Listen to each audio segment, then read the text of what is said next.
Okay, so you're looking to kind of like cut through the noise when it comes to bodybuilding, right? Like you want the good stuff, the real info that's going to help you make gains. So you sent over this ebook called Bodybuilding Supplement Secrets Revealed. Pretty interesting title, right? It is. By Lee Hayward and Brian Kernan. And it's from 2002, so it's a little bit older. But, we're going to dive in and see what kind of secrets they're revealing. Yeah, it seems like they're going right for the jugular with the title there. Right, out of the gate. Laying it all out on the table. Exactly. So our mission for this deep dive is to really unpack the most important takeaways from this book. We're talking about maximizing muscle growth, understanding the supplement industry from the inside out, and get this, they even talk about gaining up to 15 pounds of muscle in 6 weeks. Wow. Using what they call homemade supplement stacks. That's a pretty bold claim, 15 pounds in 6 weeks. Yeah, I mean... That's a lot of muscle. That gets your attention, right? So Lee Hayward, he's one of the authors. He's been in the bodybuilding world for a decade. He's seen it all. He's spent, probably a small fortune on supplements himself. Right. He even had his own supplement company at one point. So he's coming at this from both sides, as a consumer and someone who's been in the business. Definitely a unique perspective. And he actually warns readers that some of the stuff he's going to reveal might be shocking. Yeah. Even upsetting. So... Buckle up. Yeah, we're going to get into some controversial stuff, potentially. Yeah, it seems like they're trying to really kind of pull back the curtain. Yes. And show you what's really going on behind the scenes. Yeah, the truth behind the marketing and all that. Exactly. So one of the big promises they make is that they're going to teach you how to take these ordinary, everyday supplements that you can find anywhere and turn them into super powerful muscle-building agents. And here's the kicker. They say you could potentially cut your supplement bill in half. While getting even better results. Who wouldn't want that? Yeah. That's the dream. So let's dive into some of the specifics. They really emphasize that when you see supplement ads, you're only getting part of the story, They suggest that claims might be exaggerated. And they even say that some of the studies that are cited in these ads might be based on people who aren't really typical of the target audience. Oh, interesting. Like they give the example of studies done on individuals who are underweight or, not in great health to begin with. Oh, so people who are going to see gains very easily. Yeah, exactly. So you might see someone making amazing progress, but it might not be because of the supplement itself.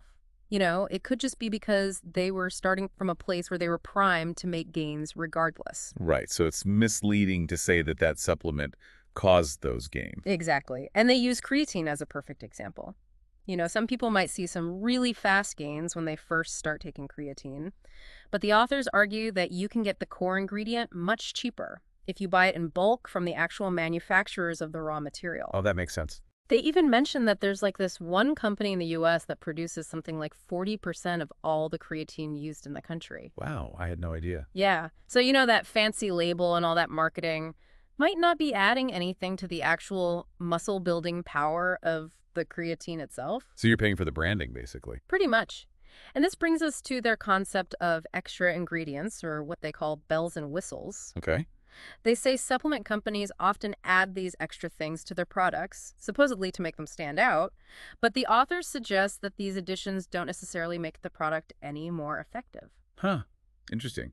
So it's more of a marketing ploy. Exactly. It's about creating a unique selling proposition, something to differentiate their product from all the others. But whether those extra ingredients actually do anything for your muscles, that's a different story. Yeah. I mean, it makes sense from a business perspective.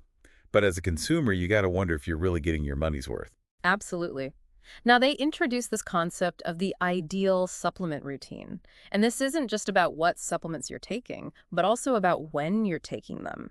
The concept of cycling on and off certain supplements, and how well your body is absorbing all these nutrients. They really stress that your specific goals, whether you're trying to build muscle or lose fat, should completely dictate how you structure your whole supplement program. That's a really good point. It's not a one-size-fits-all approach. No, not at all. It's about being strategic and personalized. Yeah. Tailoring it to your individual needs. So it's more like a customized plan. Yes, exactly. Yep. And they contrast this ideal routine with what they call the primitive supplement program, which is basically just trying random products based on whatever ads you see. Oh, yeah. I've definitely been guilty of that. It's so easy to fall into that trap, right? Totally. You see some crazy claims, you think, oh, I got to try that. Right. But it's probably not the most effective way to go about it. Not at all. So now here's where things get really interesting. They say they're going to reveal some secrets that supplement companies would rather you didn't know. Ooh, juicy. Yeah, and their big recommendation is that you can actually mix your own more potent supplements What? using basic ingredients Right. and save a ton of money in the process. I'm intrigued. Essentially turning your kitchen into a mini supplement factory. I like that. I mean, that's pretty cool, right? That's a great visual. They even address the whole desire for safe alternatives to anabolic steroids. You know, a lot of people are looking for that. Sure. And while they acknowledge that results will vary, they say they believe their information can help close some of this gap. That's a pretty bold statement. It is, yeah, especially coming from people who've been in the industry themselves. Right. They know what they're talking about. And looking ahead, they share this vision for how supplements could evolve. You know, more thoughtful design, better implementation strategies, really focusing on how well your body absorbs the nutrients. They even talk about the idea of synergy. Synergy. Yeah, like how combining certain supplements in the right way can lead to results that are greater than the sum of their parts. Oh, interesting. So like 1 + 1 = 3. Exactly. They give the example of dextrose and creatine. They say when you combine them properly, 2 + 2 could equal like 6 or 7. Wow, that's fascinating. Yeah, it's not just about taking individual supplements. It's about understanding how they interact and work together. That's a whole other level of thinking about supplementation. It is. So let's switch gears a bit and talk about the business side of the supplement industry. Okay. The authors make a pretty blunt statement. They say that the main driving force behind supplement companies is profit. Well, yeah, I mean, there are businesses. Right. But they argue that this focus on profit can lead to some misleading information in their advertising. That's not surprising, yes. No, but here's where it gets even more complicated. They point out this big potential conflict of interest. A lot of the major bodybuilding magazines, the ones you might be reading for information and reviews, they often have ownership stakes in supplement companies. Oh, wow. Really? Yeah, so it's hard to get unbiased reviews and information when the people writing the articles are financially tied to the products they're talking about. That's a huge red flag. It is. And they use the example of Bill Phillips and Muscle Media EAS. Remember all those big claims about H&B being like the next DECA? Yeah, I vaguely remember that. Well, the authors point out that retracting those statements, even when the results didn't really support them, would have directly hurt EAS's sales. Ouch. Yeah, that's a tough spot to be in. Right. So financial interest can sometimes trump factual accuracy. It's a good reminder to always be skeptical and do your own research. Absolutely. And to really drive this point home, they actually provide a whole list of bodybuilding magazines and the supplement companies they were associated with at the time. Yeah, like Muscle and Fitness was linked to Weider Products, Muscle Media with EAS Muscular Development, with Twin Lab Pump Magazine, with SoCal Muscle Mag, with Robert Kennedy's line, and Muscle Tech Flex with Weider Products again, and Testosterone Magazine with Biotest. That's a lot of connections. It is, and they specifically tell readers to keep this list in mind whenever they're reading anything about supplements from these sources. That's good advice. Yeah. You got to know who's behind the information you're getting. Exactly. Now let's talk about how these supplements are actually made. Okay. A big chunk of the industry relies on these things called contract manufacturers. Contract manufacturers. Yeah, basically it means there are a few big companies that produce the raw ingredients like that creatine we talked about in huge quantities, and then they sell those raw materials to all these different supplement brands. So the powder inside different brands might actually be coming from the same place. It could be, yeah. So when it comes to selling these products to you, it's often more about creating a story. A story. Yeah, you know, adding those extra ingredients, those bells and whistles, not necessarily because they make the product better, but because it gives them something to talk about in their marketing, you know, something to differentiate themselves. Right, so it's all about branding and perception. Exactly. Now, they also talk about these unwritten rules that they say a lot of supplement companies follow. Unwritten rules. This is getting good. Yeah, one of them is the 3-month rule. The 3 months rule. Apparently, a lot of people who start a new fitness program or buy supplements, they tend to quit within the first 3 months. Yeah, that sounds about right. So the authors suggest that this might actually discourage companies from developing truly effective long-term products. Why would that be? Because their focus might be more on making a quick sale during those first 3 months, you know, before people lose interest. Ah, I see. So they're not really incentivized to create something that works over the long haul. Right. And that ties into what they call the repeat rule. The repeat rule. Okay. The idea here is to formulate products that give you just enough perceived results.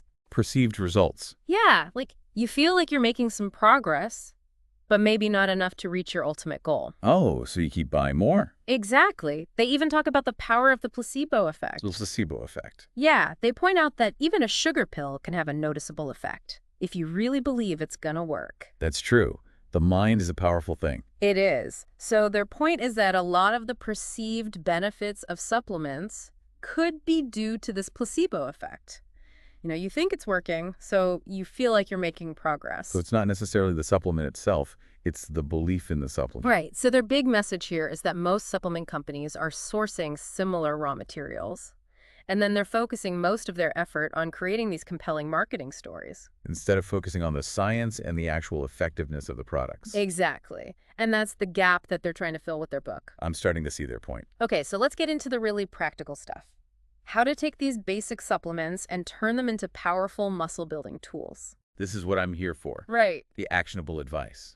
They emphasize that exercise and diet are still the foundation. Of course. But strategic supplementation is what can give you that extra edge to push past your genetic limitations. Okay, I like that. And one of their first tips is to buy most of your supplements in powder form. Powder form, why is that? They say it can significantly improve absorption. Oh, that makes sense. Makes it easier for your body to digest and utilize the nutrients. So powders are better than pills or capsules?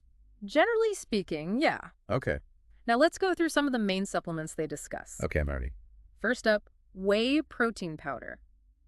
They recommend aiming for at least 1 gram of protein per pound of body weight per day. That's a lot of protein. It is. Yeah. But they highlight whey's high bioavailability, meaning your body can easily use it, especially after a workout. Right. Protein is essential for muscle recovery and growth. Exactly. They even mention Optimum Nutrition as a brand they like, though that was back in 2002, so who knows what they'd recommend now. Yeah, the supplement landscape has probably changed a lot since then. For sure, but the principles are still relevant. Next, they talk about maltodextrin. Maltodextrin? Yeah, it's a carbohydrate powder. Okay. And they think it's underutilized by a lot of bodybuilders. Why is that? Well, it's great for replenishing glycogen stores in your muscles after a hard workout. Also, it helps with recovery. Exactly. And they describe it as a shuttle that helps transport other nutrients into your muscles more efficiently. That's interesting. And here's a cool cost-saving tip. They say you can buy maltodextrin from places that supply beer-making ingredients. Really? Yeah, apparently it's much cheaper there. Who knew? I'll have to check that out. Then there's creatine.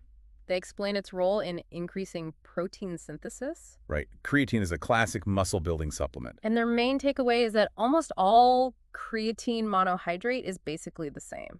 So it doesn't really matter what brand you buy. Not really. They even mention a company called Fanstyle that's a major manufacturer of it. So the message is you don't need to pay a premium for some fancy creatine product. Just get the basic stuff. Exactly.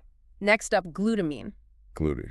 It's the most abundant amino acid in your muscles. Okay. And they link it to better recovery and potentially even increased growth hormone levels. I've heard mixed things about glutamine. Yeah, the science on it can be a bit iffy, but they definitely think it's worth considering. Right. Then we have branched chain amino acids, or BCAAs. BCAAs. They emphasize that these are essential amino acids, meaning your body can't produce them on its own. Right. You have to get them through your diet or supplements. Exactly. And they play a key role in muscle repair and growth. They even suggest that BCAAs might help raise testosterone levels during exercise. Interesting. I'll have to look into that. And then there's vitamin C.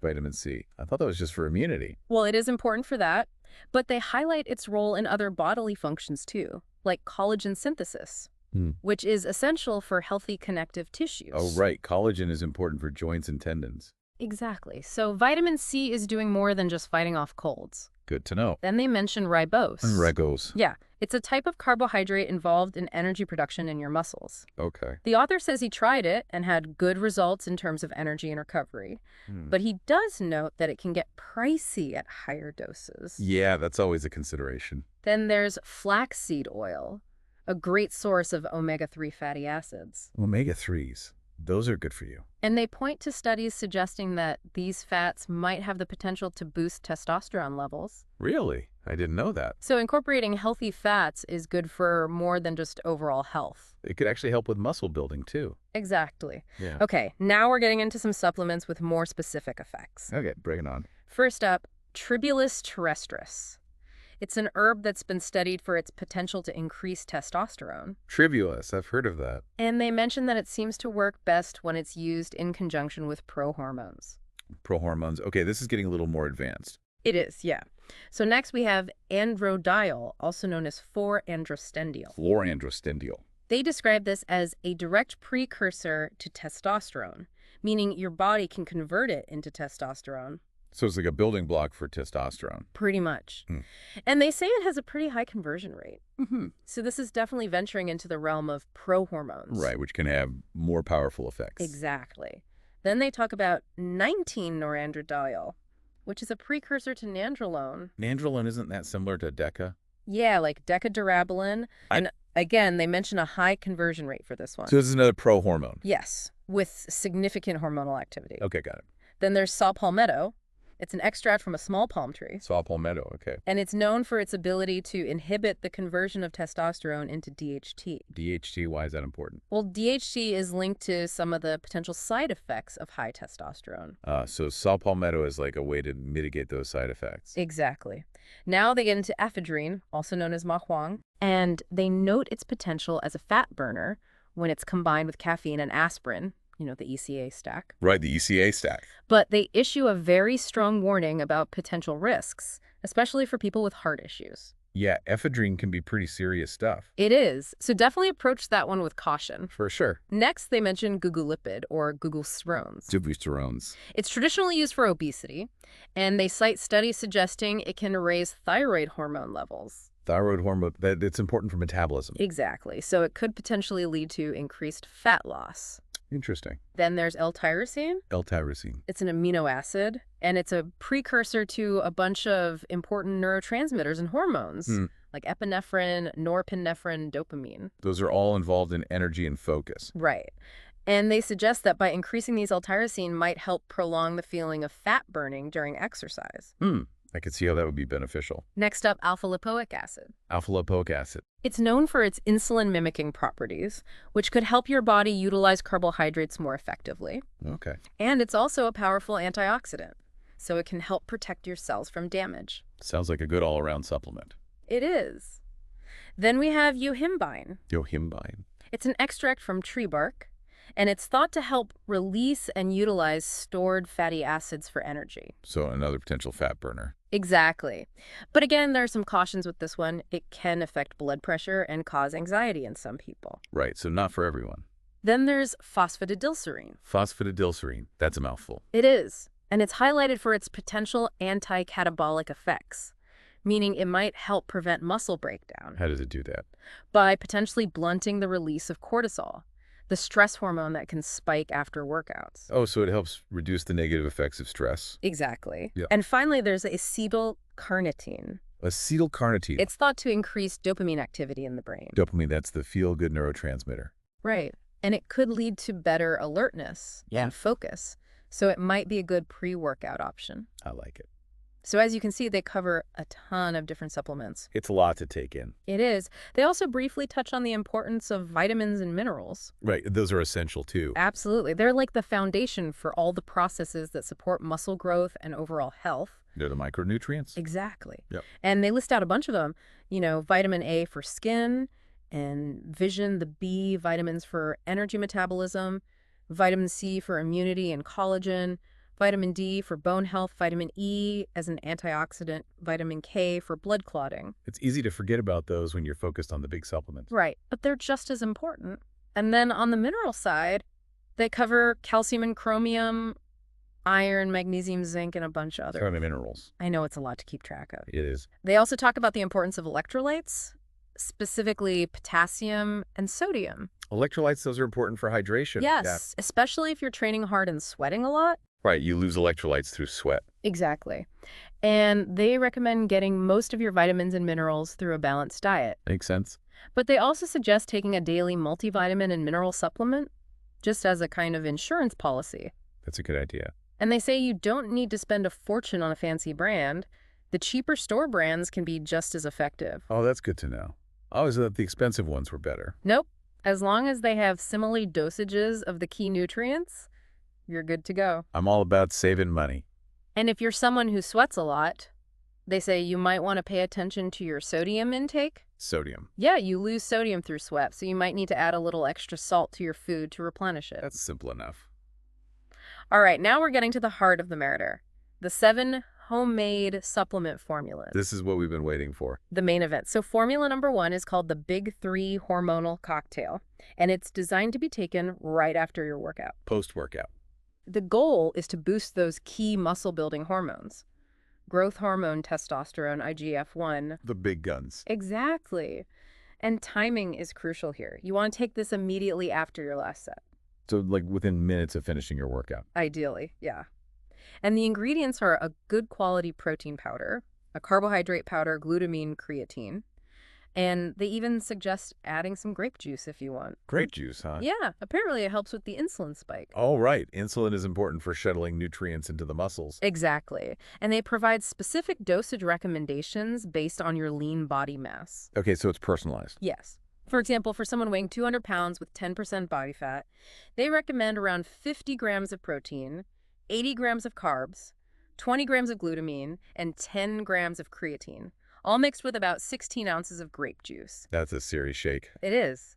But it's packed with nutrients to kickstart recovery and growth. Makes sense. Formula number 2 is the Anti-Catabolic workout drink. And this one is meant to be sipped on during your workout. During the workout, Yeah, the idea is to prevent muscle breakdown while you're training and promote muscle building at the same time. So it's like damage control. Kind of. Huh. And the key ingredients are ribose, BCAAs, or whey protein as a cheaper alternative, and glutamine. Okay, so similar to the post-workout shake, but with some tweaks. Right. And again, they give specific dosage recommendations. Right. Formula number 3 is the anabolic bedtime formula. Bedtime formula. Yeah, the goal here is to prevent muscle breakdown that can happen overnight when you're essentially fasting. Right, your body is going hours without food. Exactly. And the ingredients are glutamine, casein, protein, flaxseed oil.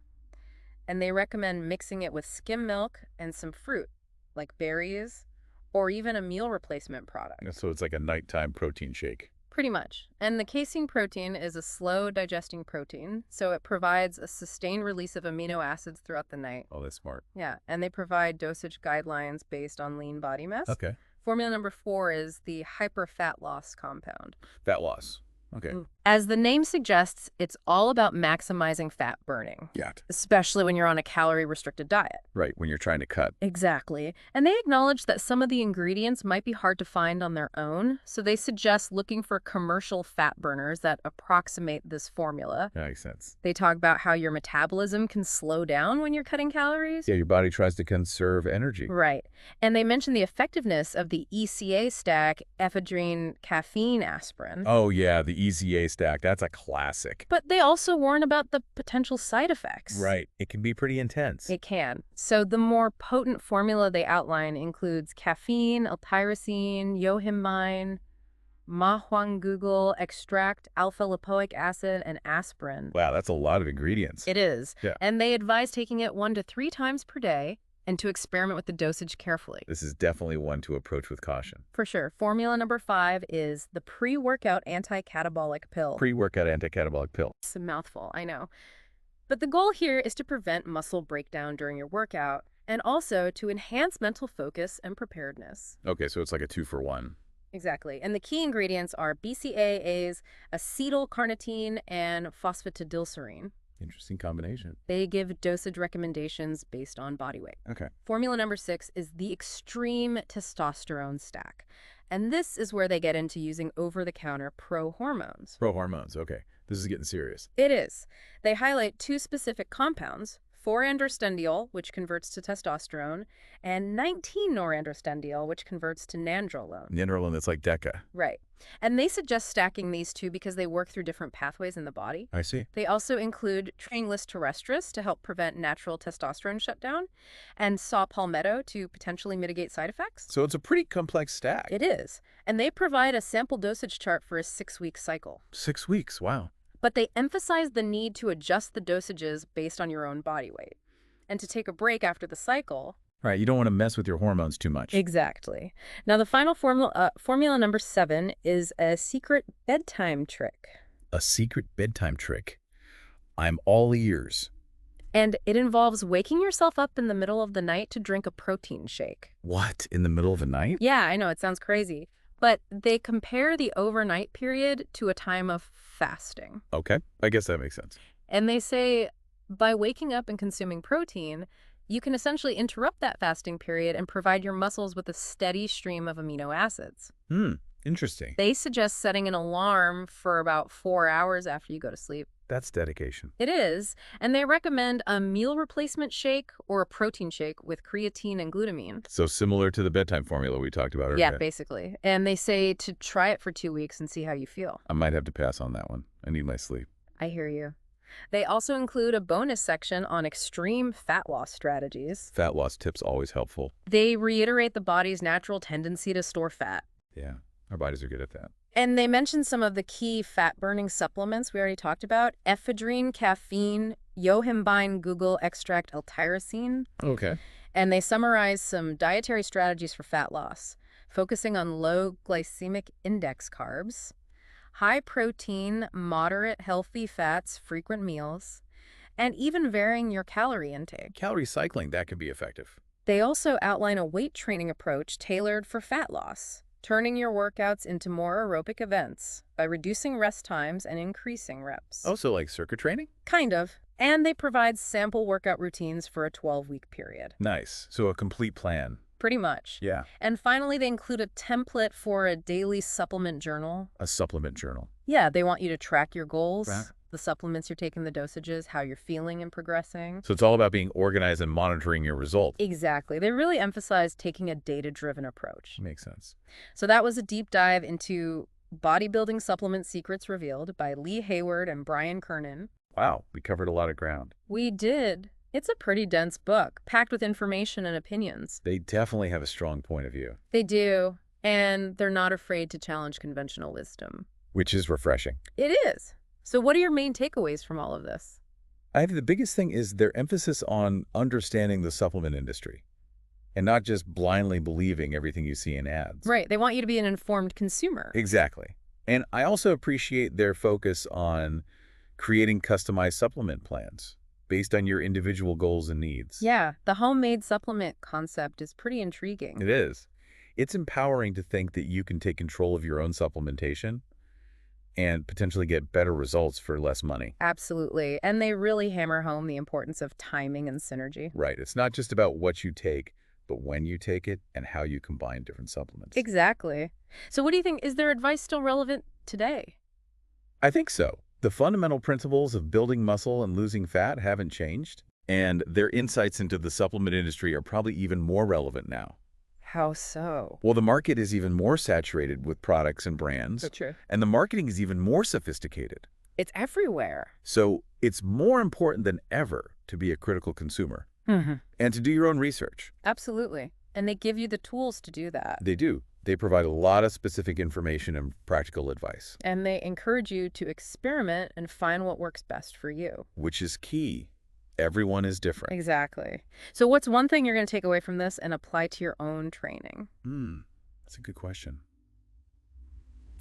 I think I'm going to pay more attention to the timing of my supplements, especially around my workouts. That's a good one. Timing is crucial. So I'm also going to start keeping a supplement journal, like they recommend. Oh, yeah. That's a great idea. It'll help you track your progress and see what's working. Exactly. I'm all about data. Me too.